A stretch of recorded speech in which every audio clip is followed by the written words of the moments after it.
कोई बंदा हो, हमारे हिंदुत्व में देखा है कि एक हाथ में शस्त्र तो एक हाथ में अस्त्र है। तो देश संविधान से चलेगा या फिर आपके हिंदू धर्म से चलेगा? बीजेपी के दलाल और चाटुकार बने हुए हैं, उनको समाज से मतलब ही नहीं है। उनको आप भरत तिवारी को कैसे समर्थन दिखाने के लिए यहाँ आए? देखिए, समर्थन तो हम अभी केवल ये कर सकते हैं कि हम एकजुट हो करके उनके लिए आवाज़ उठा सकते हैं, ठीक है। अब हमारे हाथ में, केवल हमारे एक के हाथ में तो है नहीं कि सरकार को गिराना या सरकार जो अन्याय करी है उसको न्याय में बदलना, वो सरकार ही करेगी। हम केवल सरकार के ऊपर कोई बंदूक तान रहा है और वो आपने कहा कि चलाई, तो तानी तो ये तानने का मतलब क्या? एक बात बताओ, आवाज़ उठाते उठाते कोई न्याय के लिए आवाज़ उठाते उठाते और परेशान हो जाएगा, उसको प्रताड़ित किया जाएगा। कोई मारने लग जाए तो आप क्या करोगे? क्या करोगे बताओ? आप बिल्कुल निर्दोष और आपको मारे तो आप क्या करोगे? मैं आपसे पूछता हूँ, आप क्या उनके पास हथियार है इनलीगल। सुनो आप क्या करोगे? हमारे सनातन धर्म में शस्त्र और शास्त्र दोनों का ज्ञान दिया जाता है। संविधान से चलता है ना देश। संविधान सरकार मान रही है क्या? सरकार में बैठा कौन सा नेता संविधान मान रहा है? आधे से ज्यादा 80% रेपिस्ट भरे पड़े हैं, मर्डरर भरे पड़े हैं। कौन उनको न्याय दे? उनका मर्डर कौन कर रहा है? जो सम्राट चौधरी है रेपिस्ट, उसको कैसे एनकाउंटर नहीं किया जाता? उसका वो सत्ता में बैठा हुआ, सत्ता में बैठा, बीजेपी की शरण है, बीजेपी का आशीर्वाद है, इसलिए उसके ऊपर कोई कार्रवाई नहीं हो रही है। और भरत तिवारी जो समाज के न्याय के लिए बात करता है और भ्रष्टाचार को दूर करने की बात करता है, उसको मार दिया जाता है, उसकी हत्या कर दी जाती है।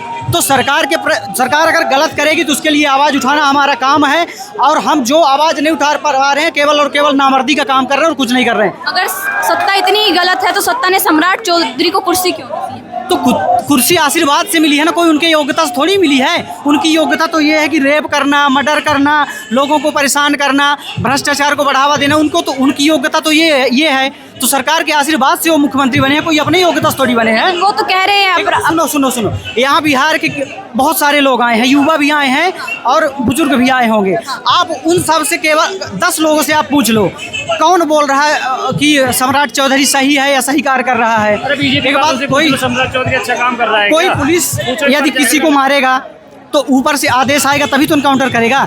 पुलिस में इतनी क्षमता तो नहीं है अपने दम पर एनकाउंटर कर देगा। तो सरकार के द्वारा आदेश आया हुआ तभी उस क्रांतिकारी वीर की हत्या हुई है, और उसके न्याय के लिए। क्रांतिकारी बता रहे हैं आप? एक बात तो समाज, भगत सिंह को आप जानते होंगे, उनके बारे में समाज के लिए आवाज उठाए, देश के लिए आवाज उठाए। वो समाज के लिए आवाज उठा रहे थे तब आप सब कहाँ थे? आपने भरत तिवारी जी को पढ़ा है? हम सब देखो, मैं पता है वो क्रांतिकारी काम कर रहे थे, वो लोगों की आवाज उठाते थे, लेकिन तब आप लोग सुनो, आप मुझे अभी नहीं जानते हो, ठीक है। मैं रीवा के मध्य प्रदेश से आया हूँ, गाँव का ही हूँ। मैं भी अपने पंचायत और अपने क्षेत्र की समस्या उठाता हूँ। विधायक के द्वारा, सांसद के द्वारा, हमारे जो क्षेत्रीय अधिकारी हैं उनके द्वारा हमें दबाया जाता है, FIR किया जाता है। 10 FIR मेरे ऊपर है थाने में हमारी समस्याओं को लेकर के।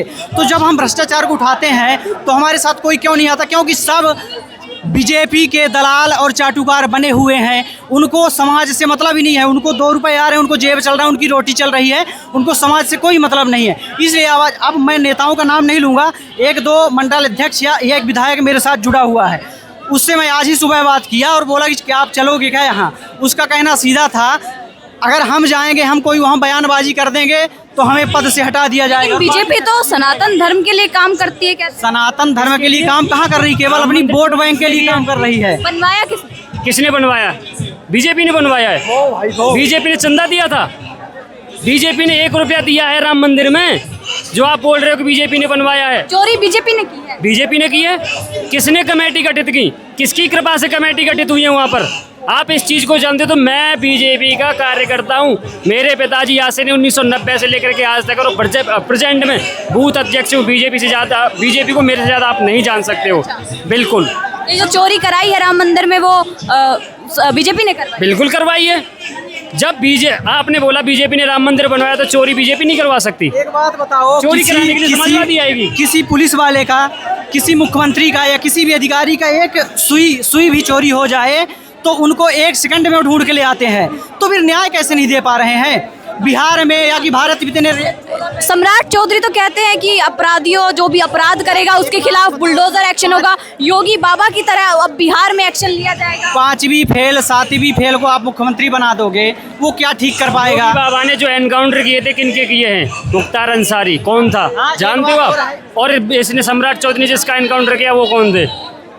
वो हत्या, लूट, फरे, बलात्कार का आरोपी था मुख्तार अंसारी, और भरत तिवारी पे कोई एक भी कोई आरोप बता दो, कोई भी केस दिखा दो आप मेरे को। सम्राट चौधरी केवल योगी बनना चाह रहा है, योगी की कॉपी बनना चाह रहा, लेकिन बन नहीं पाएगा। क्यों? बुलडोजर एक्शन तो हो रहे हैं और उन्होंने कहा है अपराधियों के खिलाफ कर रहे हैं, योगी अपराधियों के ऊपर एक्शन कर रहे हैं, किसी क्रांतिकारी या समाज को आगे बढ़ाने वालों का इनकाउंटर नहीं कर रहे हैं। क्या बिहार में जाति देखकर एक्शन हो रहा है? कह सकते हैं एक तरह से। अभी आप भरत तिवारी को कैसे समर्थन देने आए हैं? अरे इनके लिए हम जान दे देंगे। जान दे देंगे। तो जब ये काम कर रहे थे लोगों के लिए, लोगों के हित में, तब आप कहाँ थे? देखिए हम दूसरा जिला के हैं, ये आरा जिला के हैं, समझे कि नहीं। इनका वीडियो वायरल हुआ तो हम लोग को जानकारी हुआ कि ये दबे बच्चे वंचितों के अधिकार के लिए लड़ाई लड़ते थे। 1400 करोड़ का मामला था जमीनिया गांव को विस्थापित करने के लिए।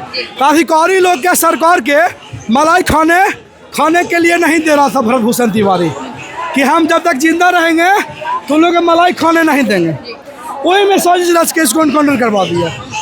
सोचिए, जो हिंदू राष्ट्र का मांग करने वाला व्यक्ति था भरत भूषण तिवारी, बरोडिया गांव से बागेश्वर धाम पैदल यात्रा किया है।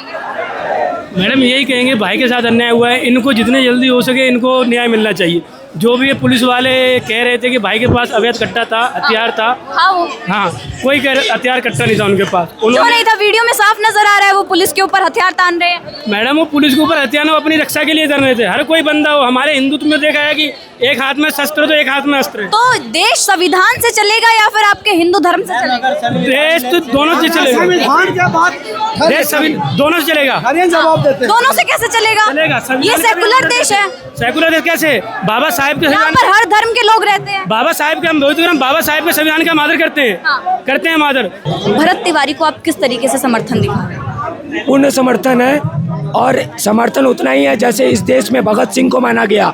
तो भगत सिंह को हम लोगों ने देखा नहीं, लेकिन जीता जागता भरत तिवारी के रूप में हम लोगों ने जो है क्रांतिकारी को देखा है और पूर्ण रूप से सपोर्ट करते हैं और विरोध करते हैं उस सत्ता का जिस सत्ता में समाज सेवियों की हत्या कर दी जाती है, जिस सत्ता में भूमाफिया, ड्रग्स माफिया, ठीक है, और शासन प्रशासन में बैठे लोग जो तानाशाही कर रहे हैं, करप्शन कर रहे हैं, उसके खिलाफ जो बोलता है उसकी हत्या कर दी जाती है। ऐसे शासन को, ऐसे प्रशासन का पूर्ण विरोध करते हैं। एक मिनट बताइए, भरत तिवारी जिसने पुलिस के ऊपर बंदूक तानी, आप उन्हें समर्थन दिखा रहे हैं, ये भी तो एक अपराध है ना? ठीक है, देखिए एक बुक है, मैं चाहूँगा कि जो भी पत्रकारिता करते हैं उन लोगों को एक बुक पढ़ना चाहिए कि criminals are made by system, ठीक है।